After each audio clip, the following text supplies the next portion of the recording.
Dios, en cuanto a la nueva hora del Pastor Online, pero sigue siendo a las 6 de la tarde, aquí en Tenerife, aquí en Canarias. Nosotros en este momento, esa es la hora que tenemos.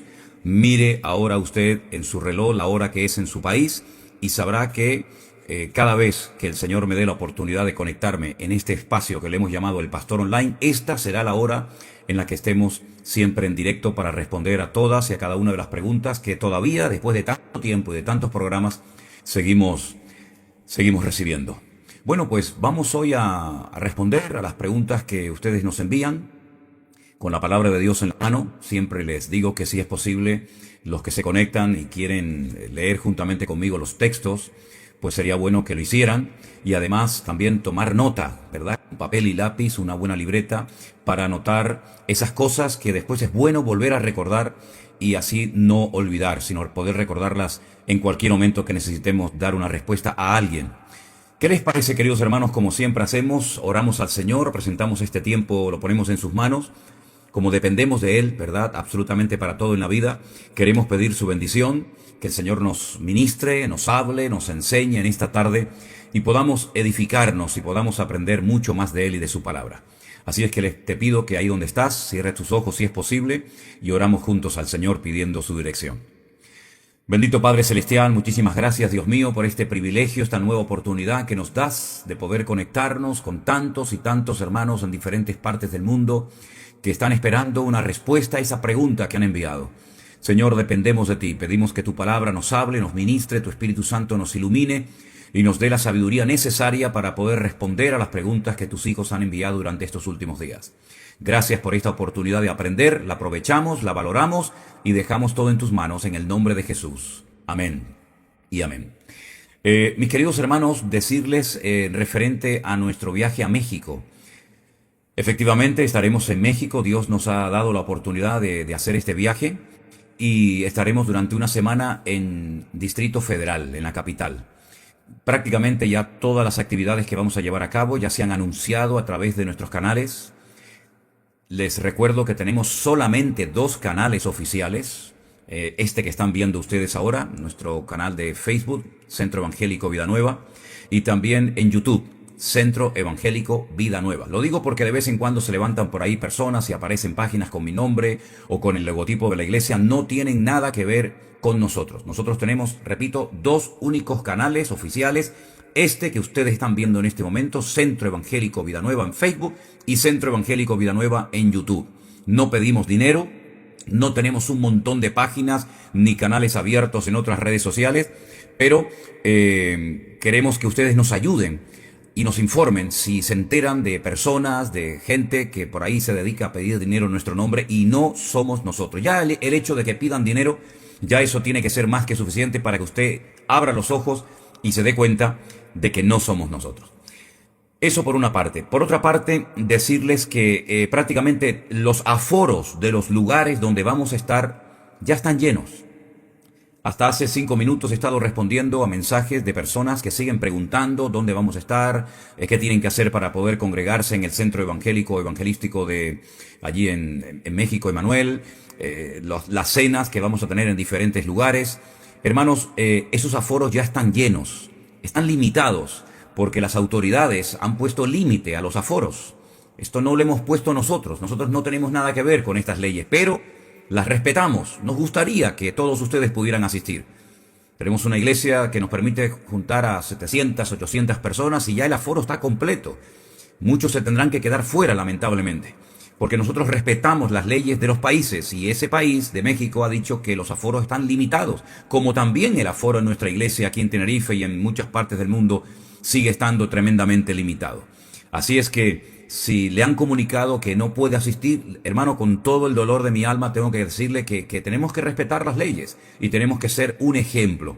Así es que si usted se acerca a la puerta de los hoteles, de las iglesias, de los lugares donde vamos a estar en México, en Distrito Federal, durante toda esta semana y no puede entrar, pues no se enfade, no se enoje con los sugieres, con los que estén en la puerta, porque ellos tienen que cumplir las leyes como todos y cada uno de nosotros. Y tenemos que ser un ejemplo a la sociedad de cómo nos sometemos, de cómo respetamos las leyes, por supuesto, siempre y cuando no nos hagan quebrantar la palabra del Señor. Hasta ahí, por supuesto, podríamos llegar.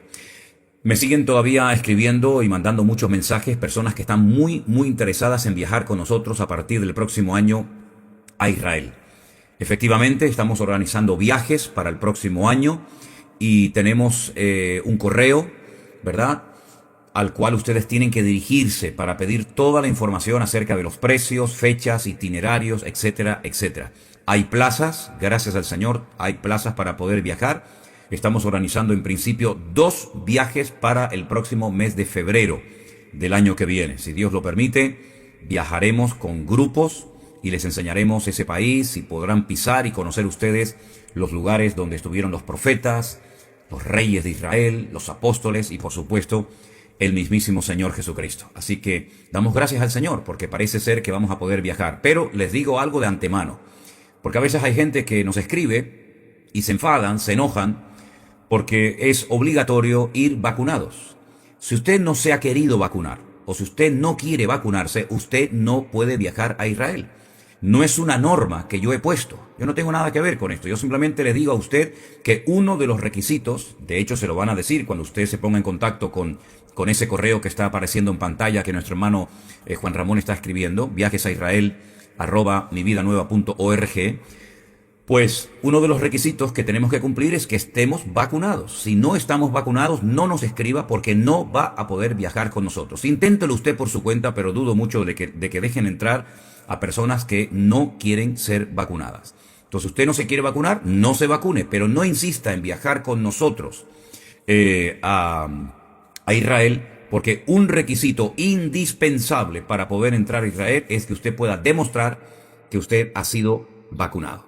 Bueno, y dicho esto, vamos a comenzar ya a dar respuesta a preguntas que he recibido en estos últimos días. Y vámonos, en este caso, a dar respuesta a una pregunta que nos hace una hermana llamada Victoria.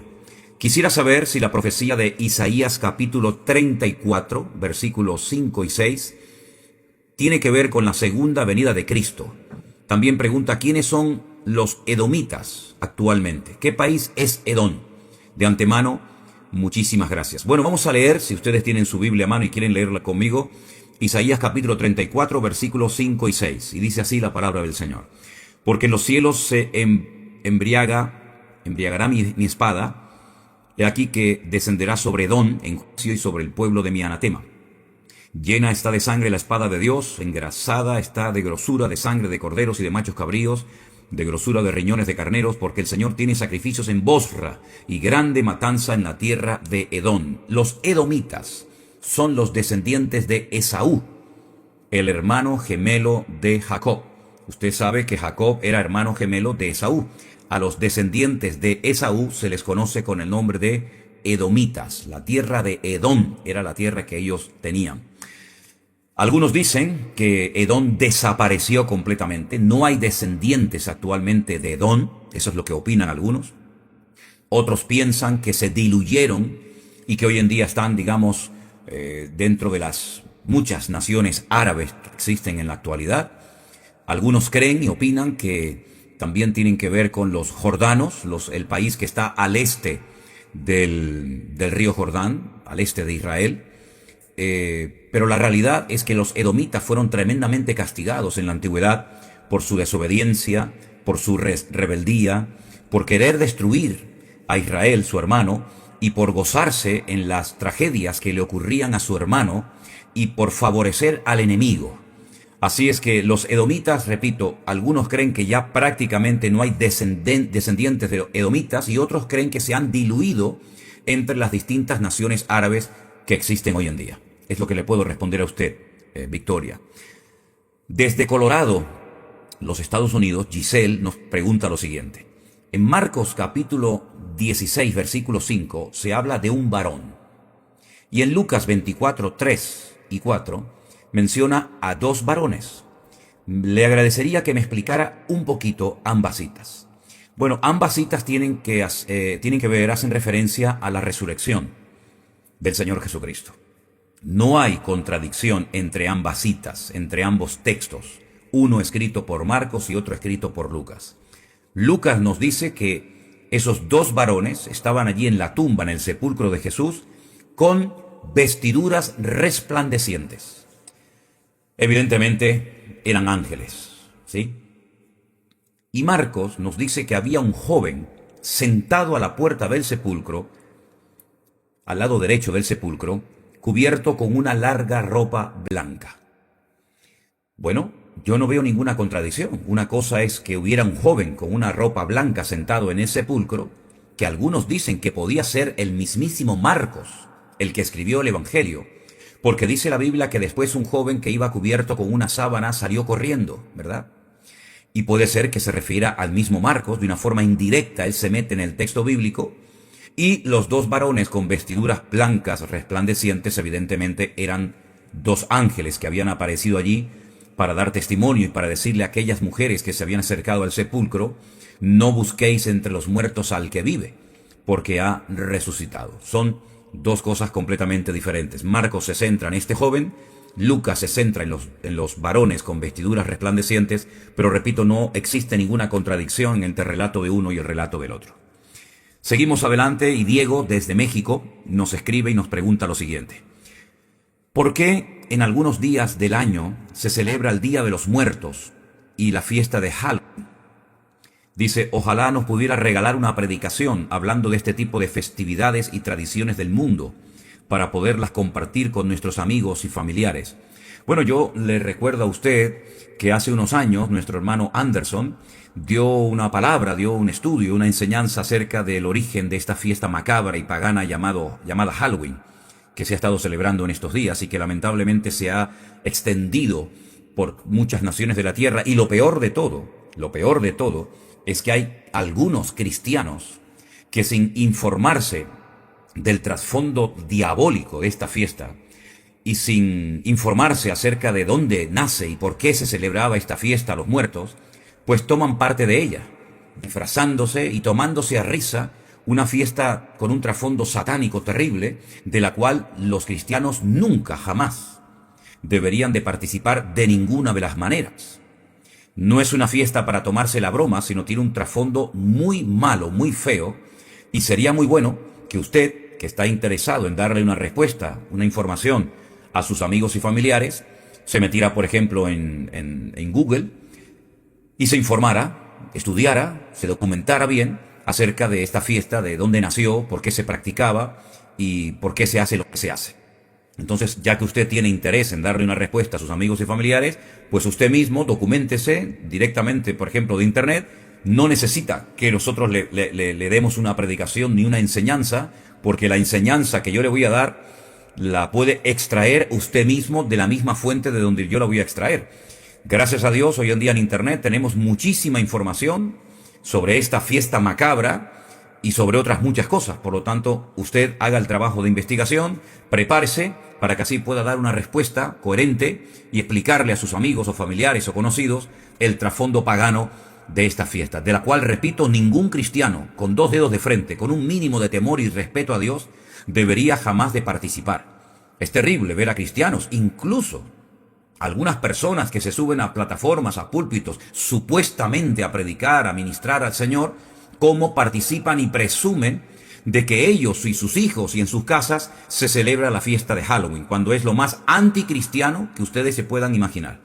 Espero que los cristianos no sean ignorantes y se documenten antes de participar de una fiesta puramente pagana que no tiene absolutamente nada que ver con la vida de un cristiano y con los principios que nosotros predicamos como hijos de Dios, porque es lo opuesto, es lo contrario a lo que nosotros vivimos, predicamos y creemos, la fiesta de Halloween. Por otra parte, nos vamos ahora con nuestra hermana Sara de Costa Rica, que pregunta lo siguiente: desde el año pasado volví a los caminos del Señor y toda la palabra que transmiten en sus canales ha sido de muchísima bendición para mi vida. Bueno, gloria a Dios que usted ha vuelto al Señor, lo cual es una noticia muy bonita y nos complace mucho escucharla. Comencé a leer la Biblia este año. En los últimos capítulos del libro del Éxodo nos habla acerca del tabernáculo y de todos los detalles que Dios le mostró a Moisés de cómo y quiénes tenían que construirlo. Pero, ¿quiénes lo armaron? ¿Quiénes lo construyeron? ¿Quiénes lo montaron por primera vez? Eran piezas, dice usted aquí, muy pesadas para que Moisés lo hiciera solo. es que no lo hizo solo Moisés. El tabernáculo no lo construyó Moisés ni lo montó él solo. Tuvo muchísima ayuda, muchísimos colaboradores, sobre todo los de la tribu de Leví. Mi duda salta puesto que Aarón y sus hijos aún no habían sido santificados y todas las piezas tenían que estar en orden y tenían que ser santificados antes de poner. Bueno, pero ¿quién le dijo a usted que Aarón y sus hijos y los levitas no se habían santificado previamente antes de montar el tabernáculo? Tiene usted que leer detenidamente todos los detalles, si tanto le interesan, que el libro del Éxodo, sobre todo, nos da acerca de la construcción del tabernáculo, aunque también hay otros libros que nos dicen cómo era y cómo estaba, digamos, estructurado el tabernáculo, tanto exterior como interiormente, qué colores, qué materiales, qué medidas, ¿verdad?, se utilizaron. Claro que estaban santificados, por supuesto. Aarón fue seleccionado como el sumo sacerdote y la tribu de Leví, y el tabernáculo no lo montó solamente Moisés. El tabernáculo, digamos, el diseño, la forma, los colores, los materiales, todo eso se lo reveló el Señor a Moisés, se lo dictó, se lo compartió en el monte Sinaí, en comunión con él, íntima. Y el tabernáculo no se construyó en 2 días, llevó mucho tiempo en construir.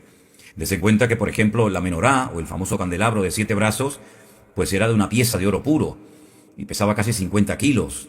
Y la mesa y las vestiduras y tantas cosas. Se tardó mucho tiempo en hacer todo aquello, pero Moisés tenía muchísima ayuda de artífices, de artesanos, de carpinteros, de personas a las cuales Dios le dio mucha sabiduría para poder hacer todo según el diseño que Dios le había revelado a él en el monte Sinaí.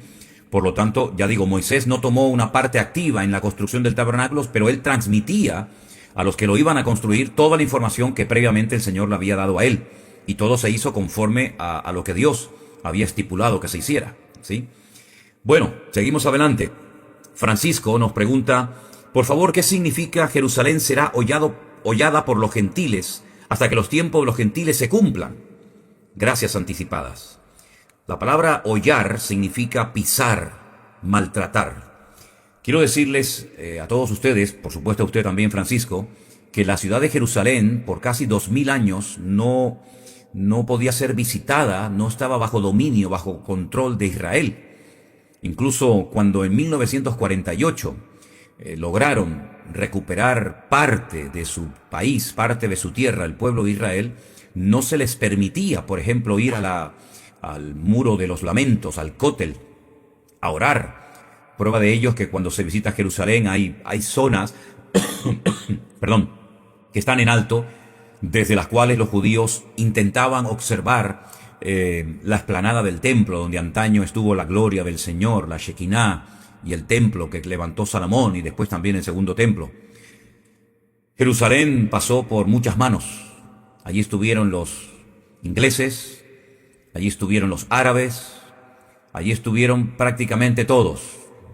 Los romanos, los medos persas, los babilónicos, los griegos. Pero no fue hasta junio, la famosa guerra de los 7 días, ¿se acuerdan? La famosa guerra de los 7 días le permitió en 1967 a Israel recuperar, después de casi 2000 años, la ciudad santa de Jerusalén. Y se acabó el tiempo en el que los gentiles iban a hollar, a pisotear esa ciudad, porque hoy en día esa ciudad le pertenece a Israel y es la capital eterna del Estado de Israel, le pese a quien le pese. Por lo tanto, hollar Jerusalén tiene que ver con el tiempo en el que los gentiles la controlaron, la dominaron, la gobernaron. Ese tiempo ya se ha terminado. Por eso estamos en la cuenta regresiva, porque esa es una señal profética que tenía que cumplirse antes del retorno de nuestro Señor Jesucristo. Así que el tiempo de que los gentiles iban a estar hollando la ciudad de Jerusalén, pues ya pasó a la historia. Y hoy en día se puede visitar la ciudad de Jerusalén porque le pertenece y siempre le pertenecerá al Estado de Israel. No sé si pueden observar, intentaré mostrarles a mis espaldas. Tengo una bandera aquí en esta parte. Esta es la bandera de Jerusalén. Es una bandera que tiene los mismos colores de la bandera de Israel, pero en el centro aparece un león, porque es el símbolo de la tribu de Judá, el león, porque Jerusalén estaba en territorio de la tribu de Judá. Y por eso incluso en las tapas de las alcantarillas de Jerusalén se puede ver un león, que es el símbolo de la tribu de Judá, y otras muchas cosas y detalles que los que tengan la oportunidad de viajar conmigo el próximo año, si Dios lo permite, les mostraré, para que vean cómo esa ciudad ya pertenece a Israel, es su capital eterna, y el tiempo en el que los gentiles hollarían, pisotearían la ciudad y la gobernarían, pues ya pasó a la historia, gracias al Señor. Giovanni, desde Florida, nos escribe y nos pregunta lo siguiente. En Josué capítulo 1 se habla de la tierra que el Señor, nuestro Dios, le daría al pueblo de Israel. En el versículo 4 dice, ¿desde dónde hasta dónde llegaría ese territorio? Y menciona la frase, el gran mar, donde se pone el sol. ¿Ese mar cuál es? Bueno, el sol sale por el este y se oculta, se esconde por el oeste. Si usted se pone en el mapa de Israel, usted se va a dar cuenta de que al este de Israel está Jordania. Y al oeste de Israel, por donde se oculta el sol, está el mar Mediterráneo. El gran mar al que hace referencia Josué capítulo 1 se refiere al mar que los romanos llamaban el Mare Nostrum, ¿verdad? Ese gran mar, el mar Mediterráneo, es al que se refiere el Señor en Josué capítulo 1. Dice usted que ellos no conquistaron toda la tierra, ¿verdad? Que el Señor les prometió. Efectivamente, el rey que más territorio conquistó y dominó y sujetó para el pueblo de Israel fue, sin lugar a dudas, el rey David. Pero Israel nunca tomó posesión de toda la tierra que el Señor le prometió darles en Josué capítulo 1, hasta la zona de Irak, ¿verdad? Hasta el río Tigris y Éufrates. Esa tierra nunca la conquistó el pueblo de Israel, pero algún día esa promesa se cumplirá literalmente, y naciones que hoy en día son independientes, pues formarán parte del territorio que el Señor les prometió dar a los hijos de Israel. Nos vamos a Cataluña. Gloria a Dios, qué bueno. Jorge nos escribe desde Cataluña, no sé exactamente desde qué lugar, pero la pregunta que usted me hace es la siguiente. He hecho una predicación suya titulada ¿Cómo reaccionar frente a las dificultades?, en la cual afirma que Salmón, que era el padre de Booz, era uno de los espías que fueron enviados por Josué a espiar la ciudad de Jericó. Yo he buscado en la Biblia y en algunas enciclopedias y no he sido capaz de encontrar ninguna información sobre este tema, porque sé que usted dijo que este espía, Salmón, se casó con Rahab.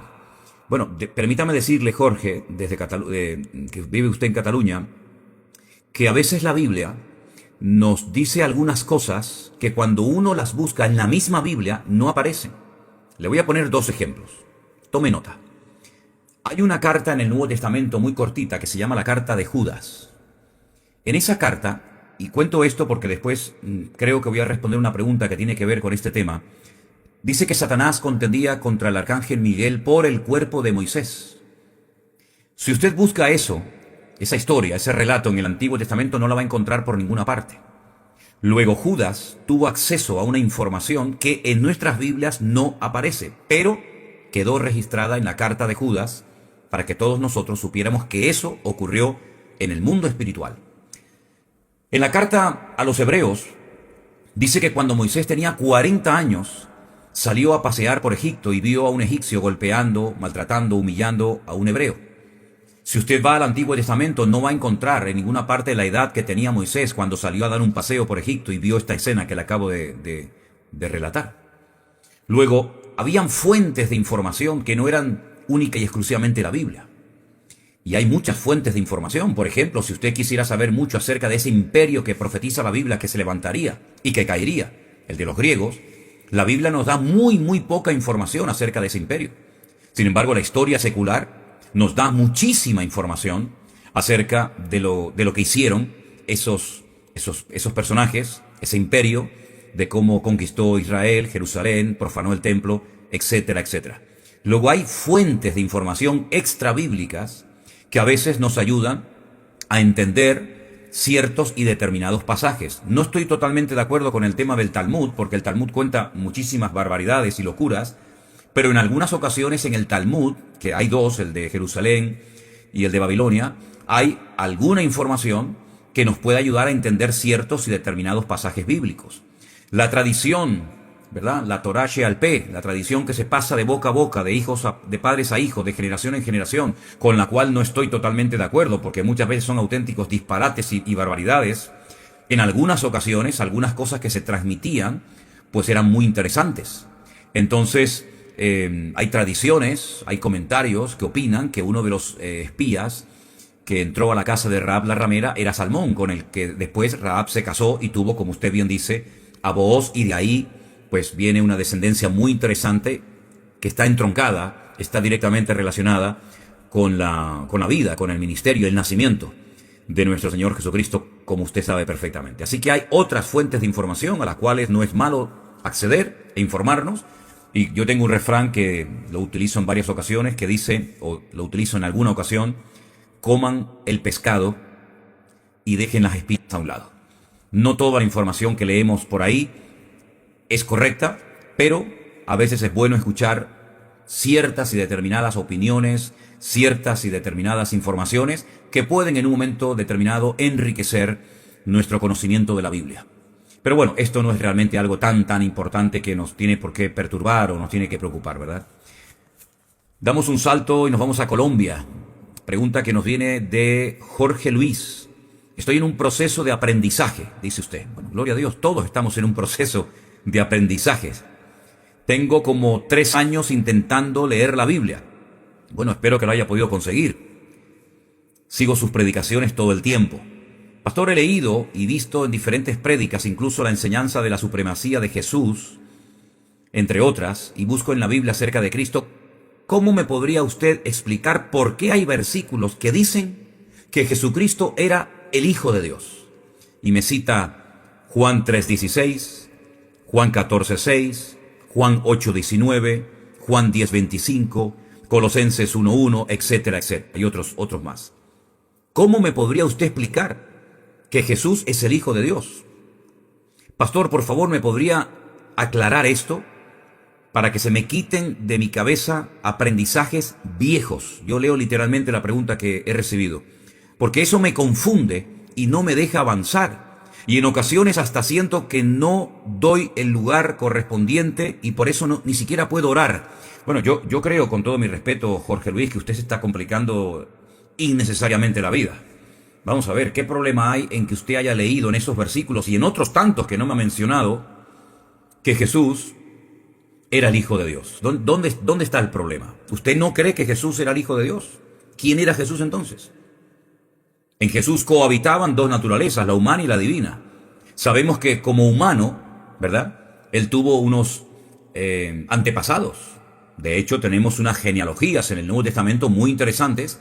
Yo sé que son muchos nombres y nombres y nombres, pero es muy interesante leer la genealogía que aparece en Mateo capítulo 1, también en Lucas capítulo 3. Eso es en cuanto a su naturaleza humana, pero sabemos que Jesús es el Hijo de Dios. No sé cuál es el problema que usted tiene en aceptar esta gran verdad fundamental de la Biblia. Jesús era el Hijo de Dios. ¿Recuerda usted cuando Jesús estaba siendo bautizado por Juan el Bautista en el río Jordán? ¿Se acuerda usted de ese pasaje? Busque usted en los evangelios, bautismo de Jesús. Y va a encontrar que Jesús, cuando está siendo bautizado, dice que se oyó una voz del cielo que dijo así: este es mi Hijo amado, en el cual tengo complacencia. Si esa voz dijo, este es mi Hijo, quiere decir que era su Padre. Luego Jesús es Hijo de Dios. No hay ningún problema, ni tiene usted por qué tener ningún problema a la hora de orar, y mucho menos de aceptar que el Señor Jesucristo era el Hijo de Dios. Porque si no era el Hijo de Dios, ¿de quién era hijo? Ore con toda libertad y confianza, diríjase a Dios a través de Cristo Jesús, como Él enseñó, cuando dijo: Padre nuestro que estás en los cielos, y todo lo que pidáis en mi nombre, yo lo daré, para que el Padre sea glorificado en el Hijo. Y también tenemos la ayuda inestimable del Espíritu Santo, que dice el Señor en Romanos capítulo 8 en su palabra, que el Espíritu intercede con gemidos indecibles, porque muchas veces no sabemos ni cómo orar ni qué pedir, pero el Espíritu intercede por nosotros, ¿verdad? Por lo tanto, no tenga usted ningún problema en aceptar lo que dice la Biblia. No tenga usted ninguna lucha interior por el hecho de que esos versículos que usted me ha mencionado y otros muchos más presenten a Jesús como el Hijo de Dios. También se le menciona como el Hijo de David, ¿se acuerda? Entonces, sinceramente no sé por qué usted tiene problemas o luchas internas por aceptar que Jesús era el Hijo de Dios. No sé lo que le enseñaron, porque usted dice que le gustaría desprenderse, quitarse de su cabeza los aprendizajes o las enseñanzas antiguas. No sé lo que le enseñaron, pero lo que tiene que hacer es prestar más atención a lo que le dice, a lo que le enseña la Biblia, y comparar lo que le enseñaron, quien haya sido, con lo que enseña la palabra de Dios. Y si lo que a usted le enseñaron no coincide con lo que dice la Biblia, descártelo automáticamente. No son las enseñanzas que usted recibió las que tiene que, guiar su vida. Son las enseñanzas bíblicas, las sagradas escrituras, las que tienen que avalar sus costumbres, sus enseñanzas, su fe, su vida de oración y su comunión con el Señor. Así que Biblia, Biblia y más Biblia. Y todo lo que la palabra de Dios nos dice y nos enseña, lo acatamos y decimos un fuerte amén, porque lo creemos con todo nuestro corazón. Andrés nos pregunta si los judíos en la actualidad en sus sinagogas practican el diezmo, si dan los diezmos los judíos en sus sinagogas. Pregunta usted, ¿están obligados a dar los diezmos? O al no tener templo, ese mandato está en pausa. Gracias por responder a mis inquietudes.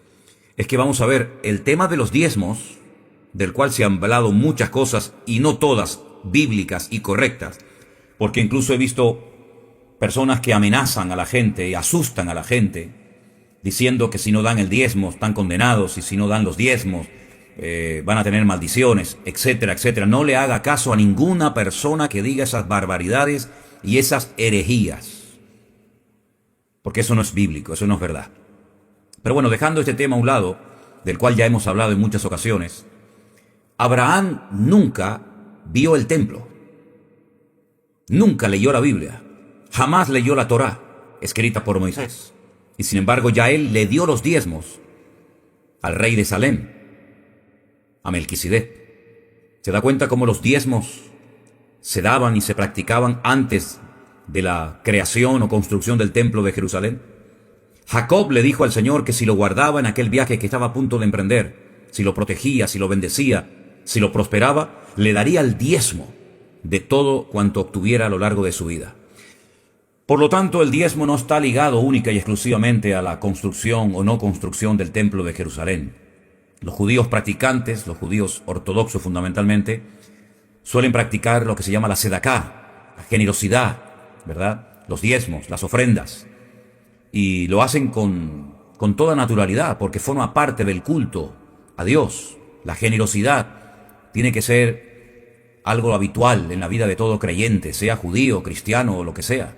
Si somos creyentes y estamos agradecidos con el Señor y con su obra, pues tenemos que ser generosos, ¿verdad? Y parece que somos muy espirituales, pero cuando nos tocan el bolsillo, cuando nos hablan de dinero, algunos se ponen nerviosos. Ustedes saben perfectamente que nosotros no somos de estos que están todo el santo día pidiéndole dinero a la gente y aprovechan cualquier excusa y cualquier oportunidad para sacar el dinero a la gente. No somos de esos, y ustedes lo saben perfectamente porque no es la primera vez que me oyen y me ven. Pero la generosidad, el ofrendar, el apoyar la obra de Dios, forma parte natural de la vida de cualquier cristiano. Y yo quiero aprovechar la ocasión, ahora que hay muchísima gente conectada, para agradecerles a todos los que continuamente apoyan este ministerio para que siga adelante. Quiero dar las gracias a los hermanos y hermanas que, sabiendo que salimos mañana de viaje para México, nos han mandado alguna ofrenda para ayudarnos a cubrir cualquier gasto personal que podamos tener en México en este tiempo.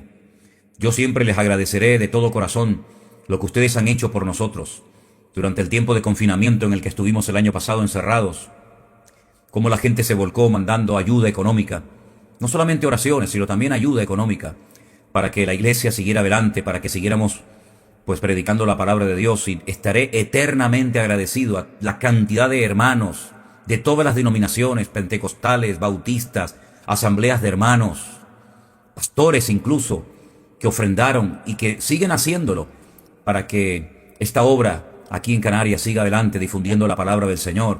El famoso viaje misionero que tuvimos en este verano que fue subvencionado por muchísimos de ustedes.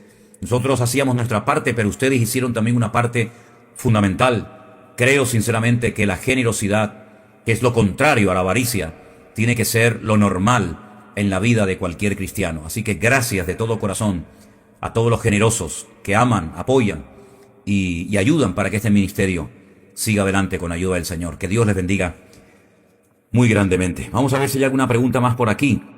Tenemos una pregunta que nos viene desde New Jersey. Elizabeth nos dice: saludos. Mi pregunta es la siguiente: ¿por qué el arcángel Miguel luchaba o contendía con Satanás? ¿Por qué había esa lucha por el cuerpo de Moisés? ¿Para qué quería Satanás el cuerpo de Moisés? Pues yo creo que no hay nadie en esta vida. Yo por lo menos le confieso que yo no tengo ni la más remota idea.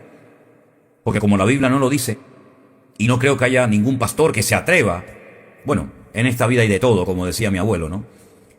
Seguramente alguno se atreverá a dar una explicación, pero no bíblica, porque no está en la Biblia, de por qué Satanás quería llevarse el cuerpo de Moisés, y allí tuvo que intervenir Miguel. Esto viene de un libro apócrifo, esto no es una información, no es un dato que nos da el Antiguo Testamento, el Antiguo Pacto, la Tanaj, pero está en la Biblia.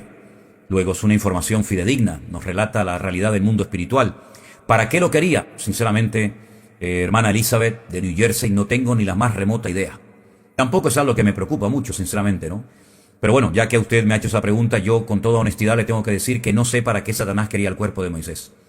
Me imagino, supongo y espero que el Señor nos lo explique y nos diga en la eternidad, cuando estemos con Él, por qué esa lucha entre entre Miguel y Satanás por el cuerpo del gran varón Moisés, el gran varón de Dios. Ya nos enteraremos. Mariela Peña Olaya dice: saludos al pastor y a todo el equipo de colaboradores. Gracias, hermana. Mi esposo dice que en el cielo y en el infierno en este momento hay almas. Y yo le escuché a usted, pastor Sierra, decir que están en la presencia del Señor los que murieron en Cristo y están en un lugar de tormento los que murieron sin Cristo. ¿Es el mismo lugar la presencia del Señor que el cielo? ¿Es el mismo lugar ese lugar de tormento al infierno? Pues mire, yo primeramente decirle que su marido es libre de decir y de opinar lo que quiera, como cualquier persona en esta vida. Pero todo lo que oímos, todo lo que decimos y enseñamos tiene que ir avalado y respaldado por la palabra de Dios, por las Sagradas Escrituras. Y la presencia de Dios no es el cielo, tal y como se describe la Nueva Jerusalén en el capítulo, por ejemplo, 21 y 22 del libro del Apocalipsis. No hay nadie en esa ciudad en este momento. Aún está sin inaugurar. Y en el infierno como tal, ni el diablo está en este momento, ni sus demonios, ni nadie. Están en un lugar de tormento, esperando el juicio ante el gran trono blanco, esperando que se abra el libro de la vida y que puedan comprobar que sus nombres no están escritos en ese libro. Por lo tanto, cuando un creyente muere, no va al cielo, no va a la Nueva Jerusalén, va a la presencia del Señor. De ahí que el apóstol Pablo dijera: para mí el vivir es Cristo y el morir es ganancia, ¿verdad? Y estar en la presencia del Señor es lo más hermoso del mundo, pero es un lugar de espera, es como una antesala hasta que el Señor nos permita entrar en el cielo una vez que se cumplan una serie de cosas, una serie de promesas y de profecías. Igual que en el infierno, el primero que entra al infierno es Satanás y sus demonios, y luego todos los que le siguieron y le adoraron y se postraron ante él. Así es que el lugar donde están los creyentes en Cristo en este momento aún no es el cielo, no es la Nueva Jerusalén, y tampoco los inconversos están en este momento en el infierno, porque el infierno aún está por inaugurar hasta que se produzcan los juicios en su debido momento. Y todo esto lo podemos extraer del precioso libro del Apocalipsis. Nos vamos a Venezuela, donde Pilar Montaño nos pregunta lo siguiente. Ha habido muchas muertes en esta pandemia. Sí, efectivamente. Hace unos días nos enteramos que un copastor de una iglesia en Jerusalén ha partido a la presencia del Señor, y otros tantos también. Y mucha gente ha muerto, tanto creyentes como no creyentes. Pero usted dice, ¿qué pasa con los niños? Bueno, el Señor sabe lo que hacer con los niños que mueren. El Señor no va a tener ningún problema en resolver valga la redundancia, ese problema, ¿no? Si se salvaron o se condenaron. Y por otra parte dice, el alma y el espíritu, ¿cuál es la diferencia entre una cosa y otra? Mire, a grandes rasgos, esto es un tema muy interesante y profundo. El alma es la vida, ¿sí? Y el espíritu es lo que Dios ha depositado en el corazón del hombre para que se pueda comunicar con Dios cuando nace de nuevo. Dice la Biblia, Él os dio vida cuando estabais muertos en vuestros delitos y pecados. Antes de conocer a Cristo estábamos muertos. Sí, caminábamos, hablábamos, viajábamos, comíamos, reíamos, pero espiritualmente hablando, estábamos muertos. Cuando Cristo entró en nuestro corazón, volvimos a la vida, nos conectamos, nuestro espíritu que se había desconectado desde el jardín del Edén a través del pecado de Adán y Eva que transmitió a toda la raza humana, estábamos desconectados de la presencia de Dios. Todos pecamos, todos nos descarriamos como ovejas, todos estábamos separados de Dios. Pero a través de Cristo, que nos une con el Padre, con el Creador, porque Él es el camino, la verdad y la vida, pues nuestro espíritu vuelve a conectarse a la fuente, a la vida, que es nuestro Dios. Así que el espíritu es lo que nos hace, lo que nos permite conectarnos con nuestro Dios, y el alma es la vida, ¿sí? Esas a grandes rasgos, la diferencia. De hecho, hasta la palabra en hebreo para alma y para espíritu es completamente diferente, porque son dos cosas completamente diferentes, ¿sí? Y cuando morimos, el espíritu vuelve a Dios. El cuerpo, que es el estuche del alma y del espíritu, se descompone hasta el día de la resurrección, que el Señor nos dé un cuerpo nuevo, transformado y glorificado, y entonces estaremos por la eternidad con nuestro Dios. Y termino con una pregunta que nos viene desde Naples, Florida. Dice Dania Vera: le conocí durante la pandemia. Mi esposo ingresado con COVID en el hospital y yo en casa. Sus prédicas me sostuvieron cada noche para esperar la llamada al día siguiente del hospital. El Señor le puso en mi camino en el momento más oscuro de mi vida. Tremendo. Pastor, yo tengo unas preguntas. Primero, en Apocalipsis hablan de la marca de la bestia. ¿Los niños también serán marcados con la marca de la bestia? Después tiene otras preguntas, pero permítame responderle a la primera. Si usted me está viendo y escuchando en este momento, o después escuchará y verá este programa, yo le voy a dar a usted una cita que los que están en casa, si quieren leerla conmigo, pues pienso que sería muy bueno. Apocalipsis capítulo 13, del versículo 16 en adelante dice: y hacía que a todos, pequeños, grandes, ricos y pobres, libres y esclavos, se les pusiese una marca en la mano derecha o en la frente, y que ninguno pudiese comprar ni vender, sino el que tuviese la marca o el nombre de la bestia o el número de su nombre. Todos van a ser marcados, absolutamente todos, hombres, mujeres, grandes, pequeños, niños, jóvenes, ancianos, todos van a ser marcados en un momento determinado de la historia, cuando el anticristo y el falso profeta estén en pleno esplendor. Temporal, pero tendrán su momento, entre comillas, de gloria efímera. Pues esa es la respuesta que le puedo dar. Todos serán marcados, ¿verdad? Pero usted no se preocupe como creyente, porque en esa etapa nosotros como cristianos no estaremos en ese lugar. Así es que no se preocupe.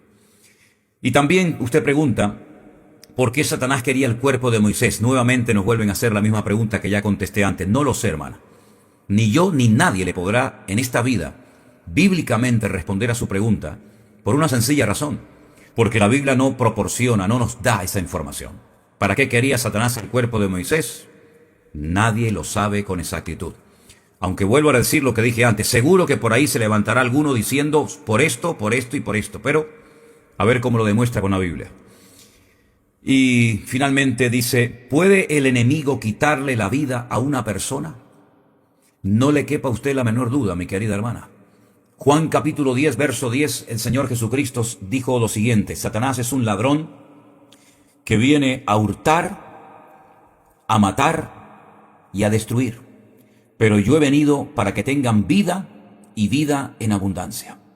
Satanás ha quitado la vida de mucha gente.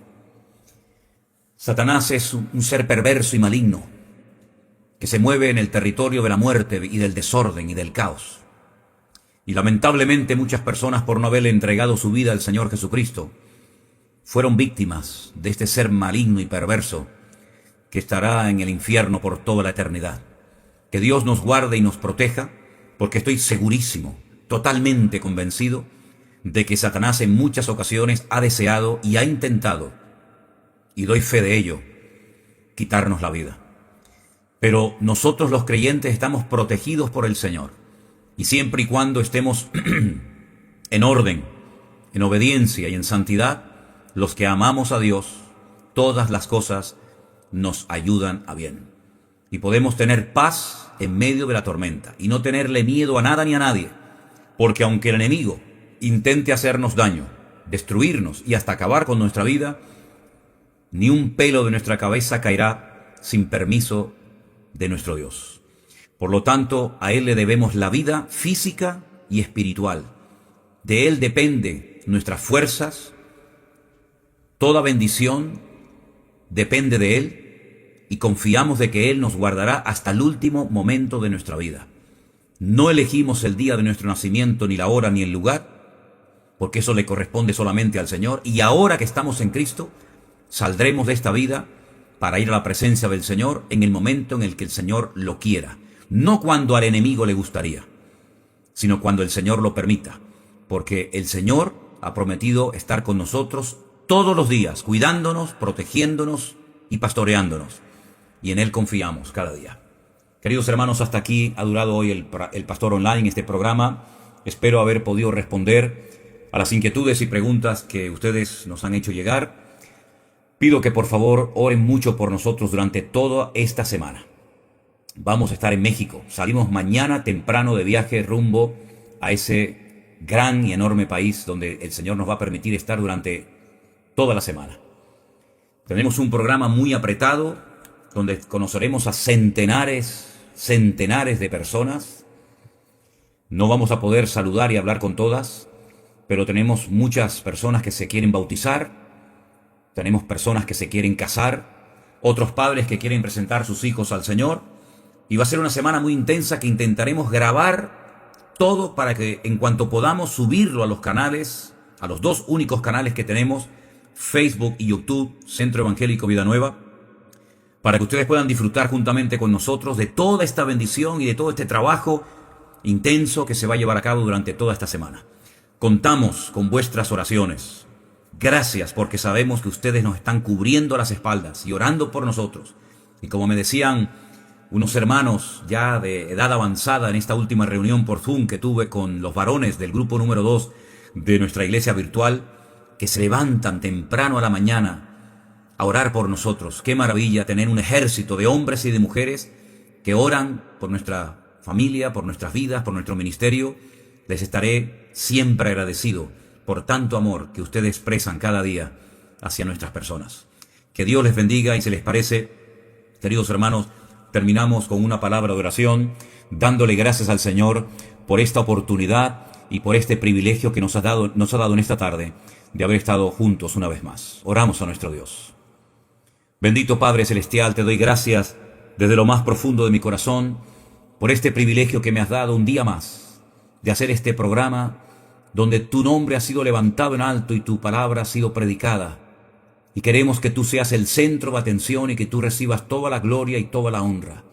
Señor, nos sometemos a ti y oramos para que nos uses y nos bendigas y nos des fuerzas y nos protejas de todo peligro y de todo mal en este viaje que haremos a México.